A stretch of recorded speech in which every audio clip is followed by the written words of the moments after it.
شیخ الہند حضرت مولانا محمود الحسن دیوبندی رحمۃ اللہ علیہ بڑا لمبا سجدہ کیا کرتے تھے. تو کسی نے پوچھا حضرت آپ اتنا لمبا سجدہ کیوں کرتے ہیں؟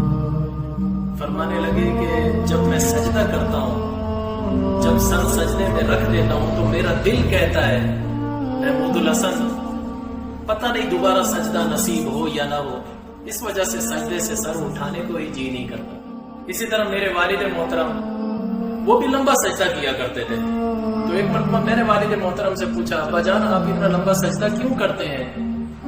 تو والد صاحب نے فرمایا کہ بیٹا حدیث شریف میں آتا ہے، نبی اکرم صلی اللہ علیہ وسلم نے فرمایا الساجد یسجد علی قدمی الرحمن، کہ سجدہ کرنے والا جب سجدہ کر رہا ہوتا ہے تو یوں سمجھو کہ رحمان کے قدموں پر سر رکھا ہوا ہوتا ہے. جب میں سجدہ کرتا ہوں تو مجھے یوں محسوس ہوتا ہے کہ میں نے رحمان کے قدموں پر سر رکھا ہوا ہے، لہذا پھر